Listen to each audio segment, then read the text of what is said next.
KTV prime time bulletin కు స్వాగతం. నేను మీ ఉమా. ప్రేమ పేరుతో మైనర్ పై కన్నేసిన వైసీపీ ఎంపీటీసీ కుమారుడు. జమ్మలమడుగు వద్ద ఆటో బోల్తా పలువురికి గాయాలు.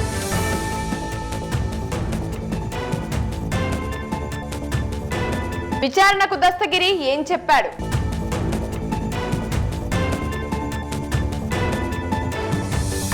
పులివెందులలో రోడ్డు భద్రతా వారోత్సవాలు.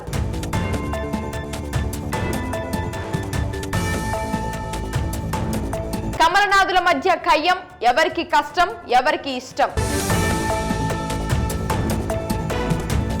మద్యం బాబుల జేబులకు చిల్లు తప్పదా? రేట్లు భారీగా పెరుగుతాయా?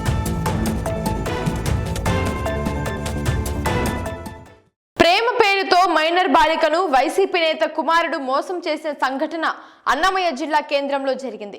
రాయచోటి పట్టణం చిత్తూరు రోడ్డులోనే ఎస్టీ కాలనీకి చెందిన మైనర్ బాలికను ప్రేమ పేరుతో మాయమాటలు చెప్పి అదే కాలనీకి చెందిన వినోద్ తీసుకెళ్లాలంటూ బాలిక తల్లిదండ్రులు ఆవేదనను వ్యక్తం చేస్తున్నారు. 3 రోజులుగా పోలీసులకు ఫిర్యాదు చేసినా పోలీసులు పట్టించుకోలేదంటూ వారు కన్నీరు మున్నీరుగా రోధిస్తున్నారు. బాలికకు మాయమాటలు చెప్పి తీసుకెళ్లిన వినోద్ కు పెళ్లి జరిగిందని, ఒక కుమారుడు కూడా కలిగి ఉన్నాడంటూ చుట్టుపక్కల వారు చెబుతున్నారు. వినోద్ భార్య ఉపాధి కొరకు గల్ఫ్ దేశం వెళ్లిందని సమాచారం. తమ కుమార్తె ఎక్కడున్నా తమకు అప్పగించాలని, వినోద్ ను కఠినంగా శిక్షించాలని తల్లిదండ్రులు డిమాండ్ చేస్తున్నారు. పోలీసుల తీరుపై సర్వత్రా విమర్శలు వినిపిస్తున్నాయి.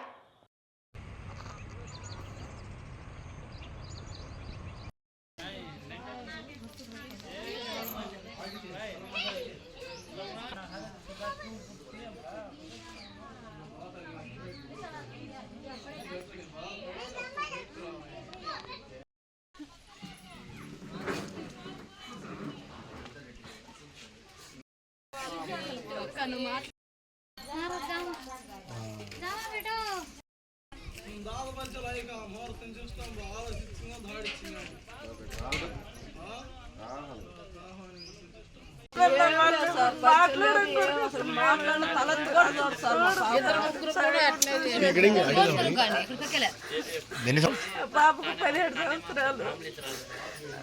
లక్ష్మి సార్ చదువు మానేసిన పాప ఎక్కువ వచ్చిన తర్వాత మానేసిన నా బిడ్డ నాకు తెచ్చిండి అన్న.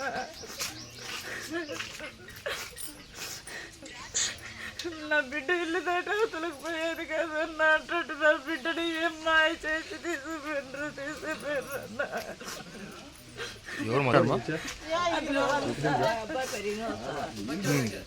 మా పాప మేము మా మొగోళ్ళు ఎవరు లేవు సార్. మా మొగోళ్ళు ఏం చూసా మేము అందరూ మేమున్న ఊరికి ఆడవాళ్ళకే సార్. 5 రోజులు అయిందన్న. పోలీస్ కంప్లైంట్ ఇచ్చారా? వాళ్ళే మాకు న్యాయం చేయలేదు. వాళ్ళ భార్య పాటిపోయిందంట.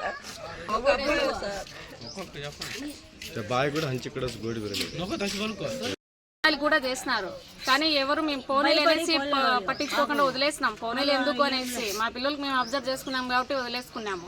కానీ నా కొడుకు వాడు తాగడము, ఆడ కూర్చోవడము, ఎట్లంటే అట్లా చేయడము, ఆడవాళ్ళకి ఇక్కడ పోయే వాళ్ళకి అక్కడ పోయే వాళ్ళకి చూస్తూ ఉండడము, అంతా వాని పని అంతా అదే, అంతా ఓవర్ పనిలే చేస్తూ ఉంటాడు సార్ వాడు. ఇక్కడ వాళ్ళ లేదు సార్, ముందు ఎప్పుడే ఉండేది, ఇప్పుడు చాలా ఏళ్ళ క్రితం ఉండింది కానీ ఇప్పుడైతే లేదు. లేకపోయినా కూడా ఆమె ఇదే జరుగుతుంది అనుకుంటున్నాం మేమైతే. ఆమె అమౌంట్ కట్టేసి ఏమన్నా చేసిందో ఏమో తెలియట్లేదు. పోలీసు వాళ్ళు అయితే ఏం ఎన్క్వైరీ కూడా చేయట్లేదు. అదే అట్లా చేసింది సార్. అది ఇప్పుడు ఏమైతుందో ఏం చెప్పట్లేదు. పోలీస్ స్టేషన్కి వెళ్తే చేస్తానము, చూస్తాము, వెళ్తాము, పట్టుకొస్తాము అనే మాటే మాట్లాడుతాను కానీ ఏది అబ్జర్వ్ చేయట్లేదు సార్. మాజీ కౌన్సిలర్ అమ్మ ముందు గతంలో పనిచేసింది. ఈ కాలనీకే కౌన్సిలర్. ఏం పేరు? మా పేరు భారతి అమ్మ. కానీ ఇక్కడికి వచ్చి బతుకుతాండ్రు కానీ ఇంతవరకు ఏ రెస్పాన్స్ రావట్లేదు. పోలీసు వాళ్ళు చూస్తే వాళ్ళు ఏమైనా అమౌంట్ కట్టినారేమో మాకైతే తెలియట్లేదు కానీ వాళ్ళు ఏది రెస్పాన్స్ తీసుకోవట్లే. మాకు కూడా ఈ ఊర్లో బజార్లో మేము కూడా వెళ్ళామన్నమాట. నేను అక్కడికి పోలీస్ స్టేషన్ దగ్గరికి వెళ్తే వాళ్ళు ఏం చెప్పట్లేదు కానీ చూస్తాము అంటారు. ఆ అబ్బాయికి వేరే అబ్బాయికి కూడా నెంబర్ ఇచ్చి వచ్చినాం పట్టుకోండి అనేసి. ఎవరైనా వాళ్ళు ఎవరైనా ఉంటే లోపల మాకు ధైర్యం ఉంటుంది, ఎక్కడున్నా పట్టుకొస్తారు అనుకుంటే వాళ్ళు ఎవరు ఇన్వాల్వ్ చేసుకోవట్లేదు. ఎట్లా చేయాలి? వైఎస్ఆర్ జిల్లా జమ్మలమడుగులో వ్యవసాయ కూలీలతో వెళ్తున్న ఆటో బోలెరో వాహనాన్ని ఢీకొట్టిన ఘటనలో 13 మంది గాయపడ్డారు. వివరాల్లోకి వెళితే ముద్దునూరు నుండి పెద్ద పసుపుల గ్రామానికి వ్యవసాయ కూలీలతో వెళ్తున్న ఆటో బోలెరో వాహనాన్ని ఢీకొనడంతో 13 మందికి గాయాలయ్యాయి. వారిలో 2 పరిస్థితి విషమంగా ఉన్నట్టు తెలుస్తోంది. ఈ ఘటనకు కారణం ర్యాష్ డ్రైవింగ్ మరియు ఆటో డ్రైవర్ మద్యం సేవించి ఉండటం కారణమని తెలుస్తోంది. జమ్మలమడుగు పట్టణ పోలీసులు కేసు నమోదు చేశారు. తీవ్రంగా గాయపడ్డ వారిని ప్రొద్దుటూరు ప్రభుత్వ ఆసుపత్రికి తరలించారు.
ముద్దునూరు రీచ్ అంట.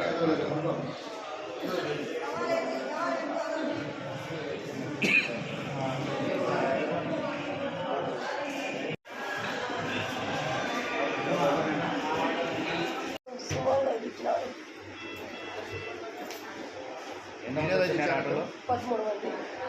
జాడికి వచ్చినారమ్మా? పెద్ద పసలు. ఎక్కడ నుండి? ముద్దునూరు నుంచి.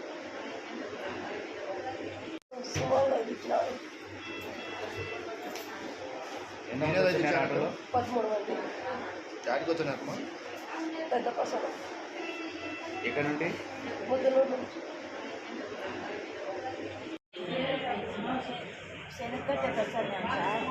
శనగకట్టెలు వచ్చాయంటే అక్కడ నుంచి ఆడ స్పీడ్ బ్రేక్ వేయించినాడు. స్పీడ్ బ్రేక్ వేయించినారు. మళ్ళీ ఈ జమ్మలమడుగులో ఇక్కడ అయ్యప్ప దేవాలయం కాడ అది సుమోనే కొట్టాడు. నిలబెట్టిన సుమోని కొట్టినాడా? వచ్చాందానే డైరెక్ట్ కొట్టినాడు. అంటే అక్కడ నుంచి వచ్చే సుమో కొట్టినారా? ఊరితో పడలేదా? కొట్టినాడు, సుమోకే కొట్టినాడు. మాజీ మంత్రి వైఎస్ వివేకానందరెడ్డి హత్య కేసులో అప్రూవర్ గా మారిన దస్తగిరి విచారణ మొదటి రోజు ముగిసింది. కడప జైలులో విచారణ అధికారి రాహుల్ దస్తగిరిని 3 గంటల పాటు ప్రశ్నించారు. గతేడాది జైలులో కలిగిన ఇబ్బందులను దస్తగిరి విచారణ అధికారికి వివరించారు. విచారణ ముగిసిన అనంతరం దస్తగిరి మీడియాతో మాట్లాడకుండా పులివెందుల వెళ్లిపోయారు.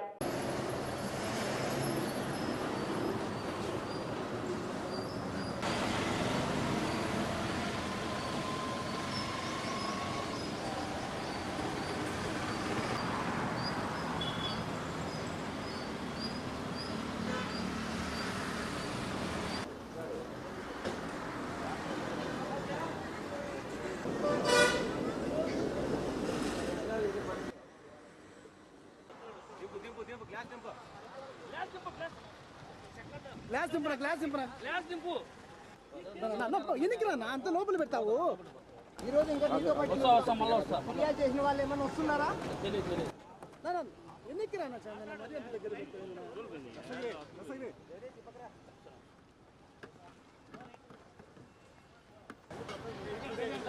సార్ జరగండి సార్ ఒకసారి.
వైఎస్ఆర్ జిల్లా పులివెందులలో 36వ జాతీయ రోడ్డు భద్రతా వారోత్సవాలు ఘనంగా నిర్వహించారు. పులివెందుల డీఎస్పీ మరియు బ్రేక్ ఇన్స్పెక్టర్ ప్రసాద్ ఆధ్వర్యంలో బైక్ ర్యాలీ నిర్వహించారు.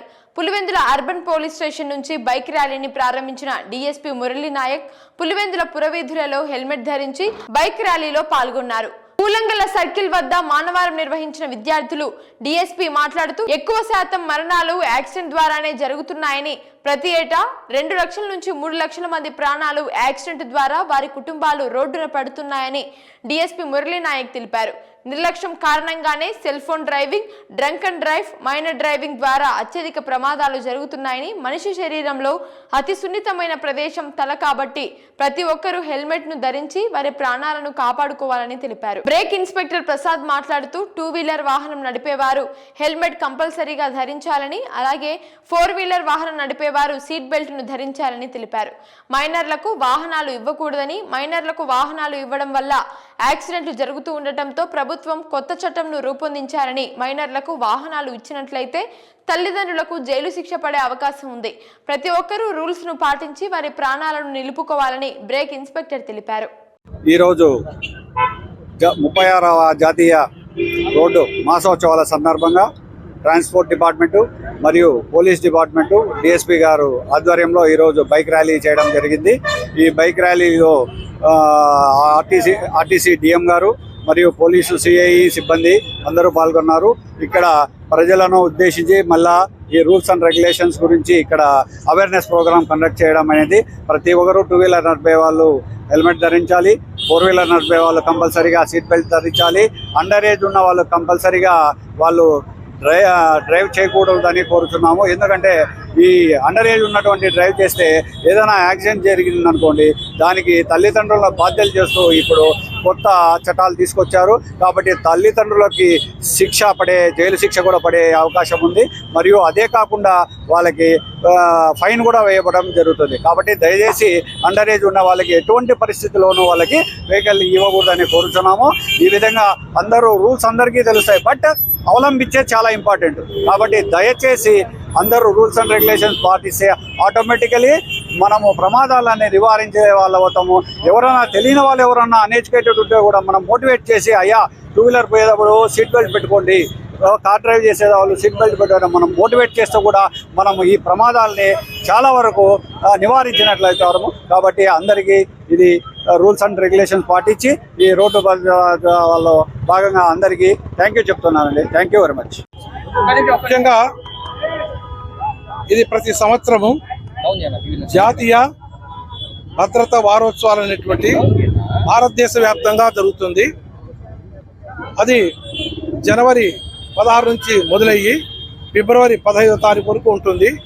ఈ పరంపరలో మనం స్టూడెంట్స్ని కానీ ప్రజలను కానీ అందరినీ అప్రమత్తం చేయాలా.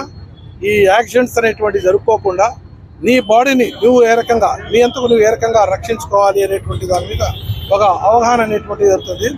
ఈరోజు మన పులివెందుల్లో మా జిల్లా ఎస్పీ గారు అయినటువంటి అశోక్ కుమార్ సార్ ఐపీఎస్ వారి యొక్క ఆదేశానుసారము ఈరోజు మా ఏదైతే మోటార్ వెహికల్ డిపార్ట్మెంటు, అదే రకంగా ఆర్టీసీ సంబంధించిన వాళ్ళకి సంబంధించినటువంటిది అందరినీ కలుపుకొని sub division men, sub division దానికి కాలేజీలో అమ్మాయిలు అబ్బాయిలు అందరినీ కావచ్చు, ప్రజలను కావచ్చు మమేకం చేసి ఈరోజు బైక్ ర్యాలీ అనేటువంటిది నిర్వహించినాము. వాళ్ళకు కొన్ని సూచనలు చెప్తున్నాం. మీరు ఏదైతే వెహికల్ అనేటువంటిది నడిపితే కంపల్సరీగా షీట్ బెల్ట్ వాడండి.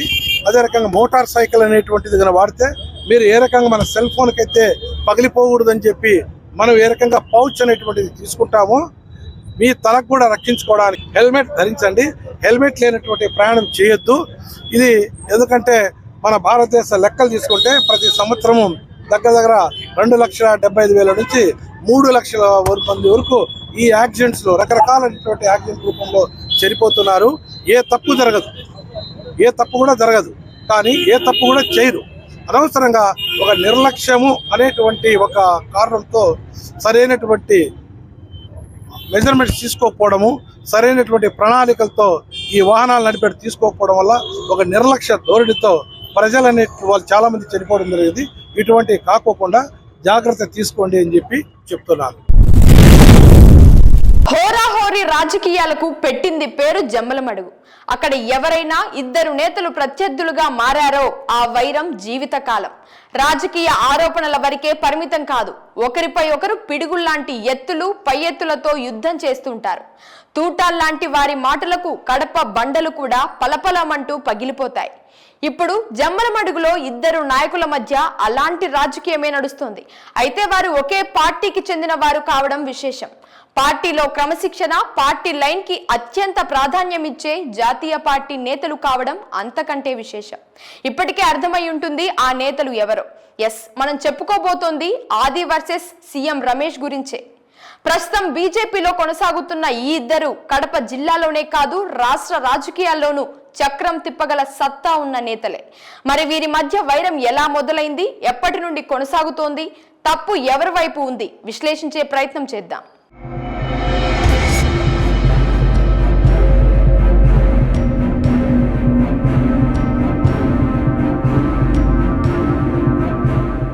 Anakapalli MP CM Ramesh Naidu, Jammalamadugu MLA Adinarayana Reddy మధ్య ఆధిపత్యం పోరు పతాక స్థాయికి చేరింది. ఈ ఇద్దరు బీజేపీకి చెందిన ప్రజా ప్రతినిధులు.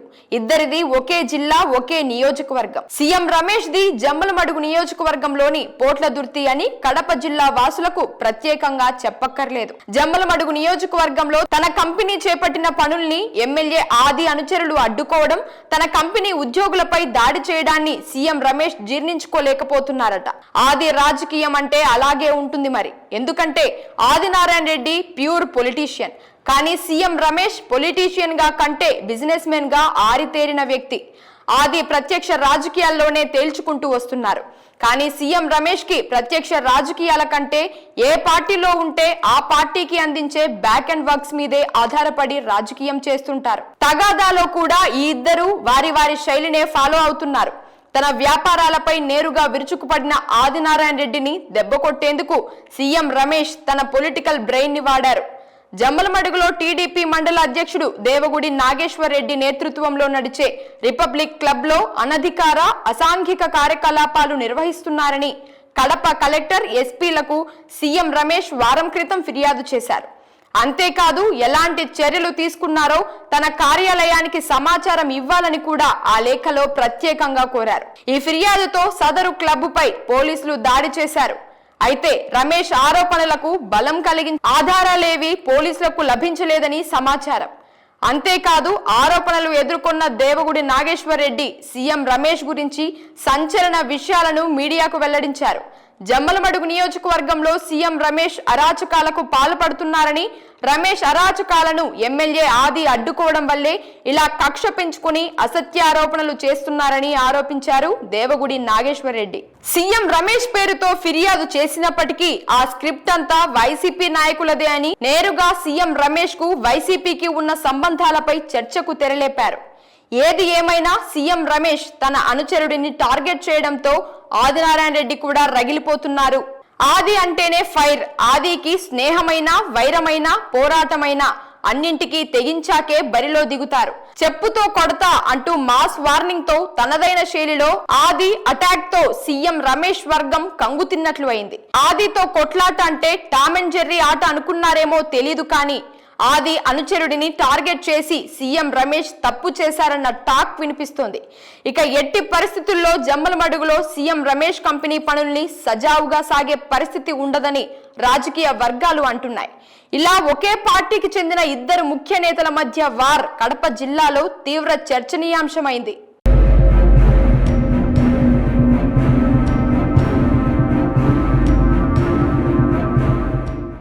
ఆది వర్సెస్ సీఎం రమేష్.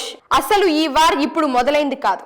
తెలుగుదేశం పార్టీలో ఉన్నప్పటి నుంచే ఈ ఇద్దరి మధ్య జిల్లాలో ఆధిపత్య పోరు కొనసాగుతూ వస్తోంది. తెలుగుదేశం పార్టీలో సీఎం రమేష్ ఎలాంటి రోల్ పోషించారో ప్రత్యేకంగా చెప్పక్కర్లేదు. జిల్లాకే చెందిన ఆదినారాయణ రెడ్డి టీడీపీలో చేరటం, మంత్రి పదవి దక్కించుకోవడంతో అప్పటి వరకు అంతా తానై నడిపించిన సీఎం రమేష్ కు అతిపెద్ద సవాలుగా మారారు. జిల్లాలో తాను చెప్పిందే వేదమన్నట్లు సాగుతున్న సమయంలో సీఎం రమేష్ కు ఆది అడ్డుకట్ట వేసినట్లు పార్టీ వర్గాల్లో చెప్పుకుంటూ ఉంటారు. ఈ నేపథ్యంలోనే సీఎం చంద్రబాబు నాయుడుకు సన్నిహితుడిగా అన్ని వ్యవహారాల్లో తలదూర్చే సీఎం రమేష్ కు మంత్రి హోదాలో ఉన్న ఆదినారాయణ రెడ్డికి మధ్య అప్పట్లోనే తీవ్ర ఆధిపత్య పోరు ఉండేదని చెప్తారు. ఒకానొక సమయంలో సీఎం రమేష్ తీరుతో జిల్లాకు చెందిన టీడీపీ నేతలు కూడా విసిగిపోయిన మాట వాస్తవం. పార్టీకి ఏ విధంగా సహాయపడని వ్యక్తి అన్ని వ్యాపారాలు తనకే కావాలని ఆశిస్తారని, పార్టీలోని ఇతర నాయకులకు ప్రాజెక్టులు దక్కకుండా అణగదొక్కారనే అపవాదు టీడీపీ కడప జిల్లా నేతల్లో నాడు సీఎం రమేష్ పై విస్తృతంగా ఉండేది. గతంలో జిల్లాలో ఏ కాంట్రాక్టులు జరిగినా రమేష్ చేయి పడాల్సిందేననే ప్రచారం ఉండేది. సీఎం రమేష్ కంపెనీ ఉద్యోగుల్ని కొట్టడానికి కూడా వెనకాడలేదంటే అది సీఎం రమేష్ ధోరణి వల్లే అంటున్నారు ఆది అనుచరులు.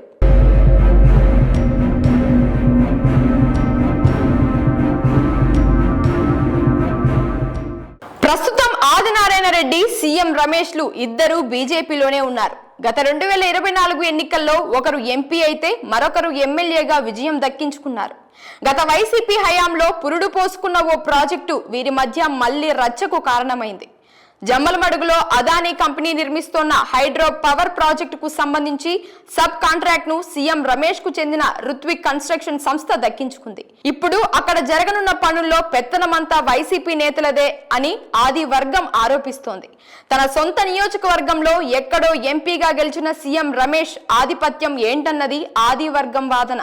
పైగా వ్యాపారం కోసం వైసీపీతో కూడా అంటగాగేందుకు సీఎం రమేష్ సిద్ధపడుతుండటాన్ని తీవ్రంగా తప్పుపడుతోంది ఆది వర్గం. ఈ వ్యవహారంలో ఆది కొంచెం అగ్రెసివ్ గా ముందుకెళ్తున్నప్పటికీ ప్రజల్లో, పార్టీ వర్గాల్లో ఆయనకే మద్దతు లభిస్తోందట.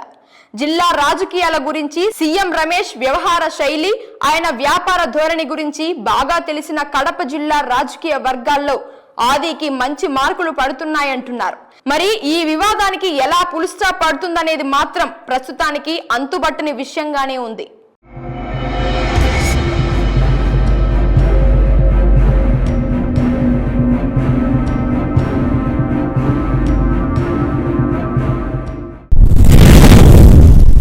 ఏపీలో మద్యం ధరలు త్వరలో పెరగనున్నాయి. ఓవైపు ప్రైవేట్ మద్యం దుకాణాలతో ప్రభుత్వానికి వచ్చే ఆదాయం తగ్గిపోగా, మరోవైపు లైసెన్స్ దారులకు నష్టాలు వస్తుండటంతో ధరల్ని పెంచేందుకు ఎక్సైజ్ శాఖ సిద్ధమవుతోంది.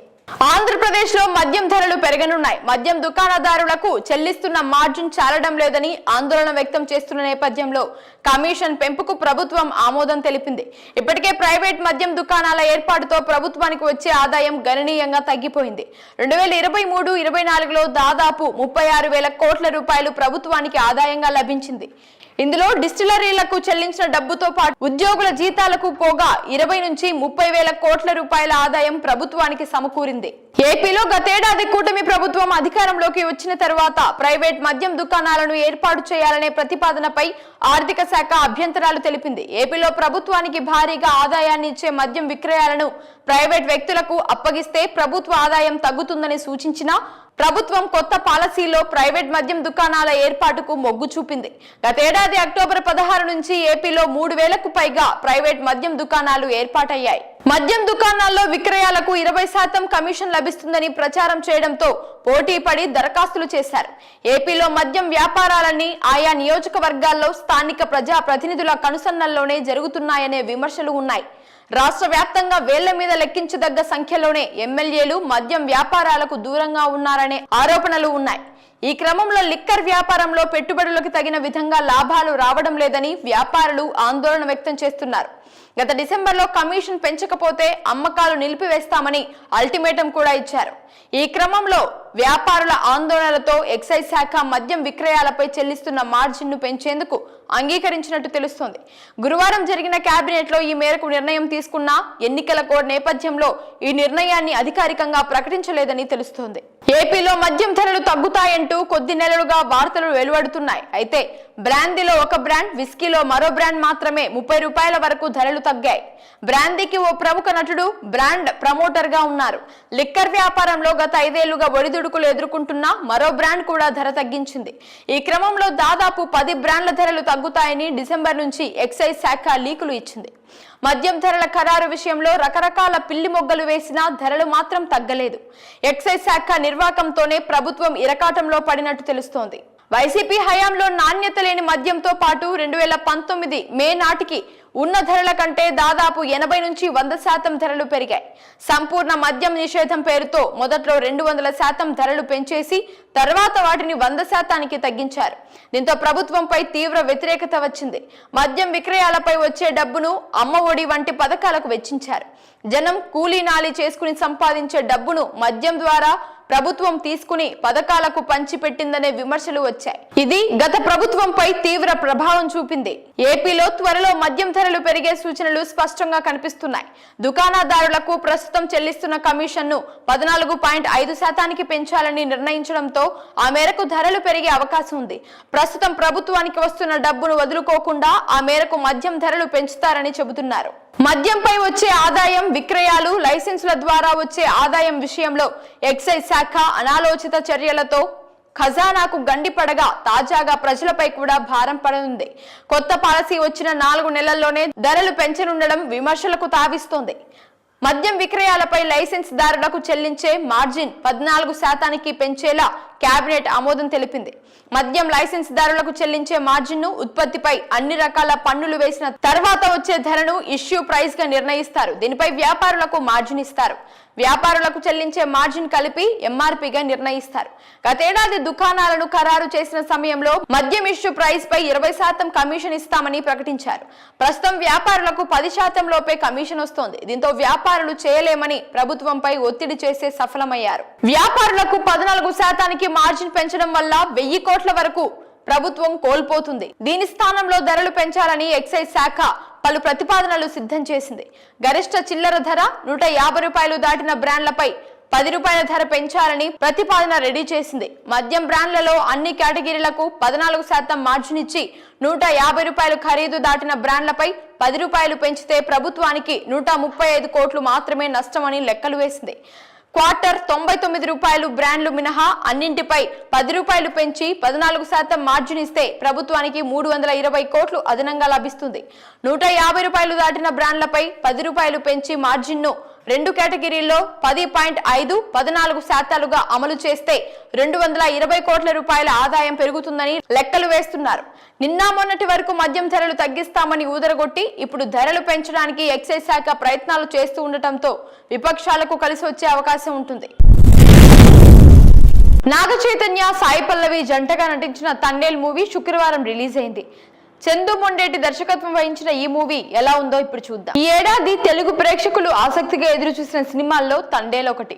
లవ్ స్టోరీ తర్వాత నాగ చైతన్య, సాయి పల్లవి జంటగా నటించిన ఈ మూవీకి చందు మొండేటి దర్శకత్వం వహించాడు. దేశభక్తికి, ప్రేమ కథకు జోడించి రూపొందించిన ఈ సినిమా శుక్రవారం ప్రేక్షకుల ముందుకొచ్చింది.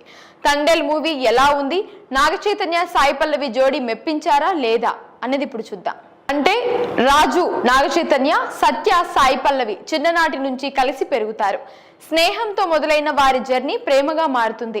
రాజు వారసత్వంగా వచ్చిన మత్స్యకార వృత్తిలో కొనసాగుతూ ఉంటాడు. చేపల వేట కోసం ఏడాదిలో 9 నెలలు సముద్రంపైనే ఉంటాడు.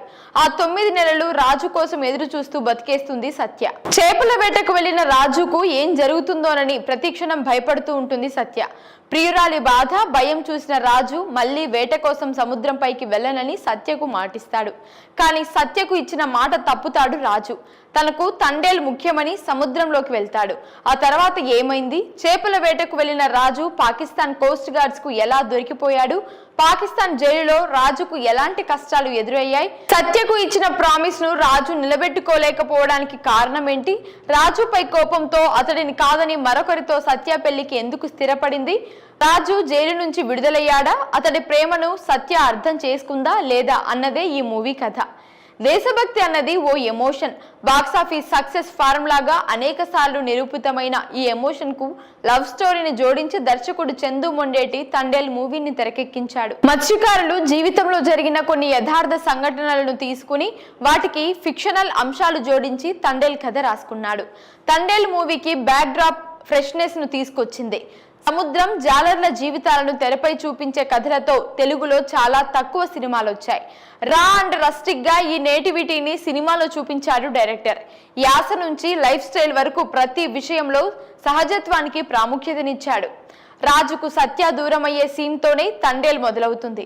ఆ తర్వాత వారి ప్రేమ కథను చూపిస్తూ కథను నడిపించారు.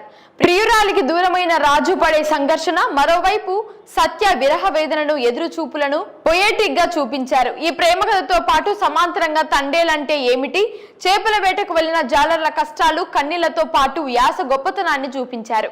లవ్ స్టోరీ భలేగా అనిపించినా మిగిలిన సీన్స్ ను కావాలనే కథలో ఇరికించినట్లు ఉన్నాయి. నేచురాలిటీ కూడా మిస్ అయింది. రాజు పాకిస్తాన్ కోర్టు గార్డులకు చిక్కడంతో కథ దేశభక్తి వైపు టర్న్ తీసుకుంటుంది.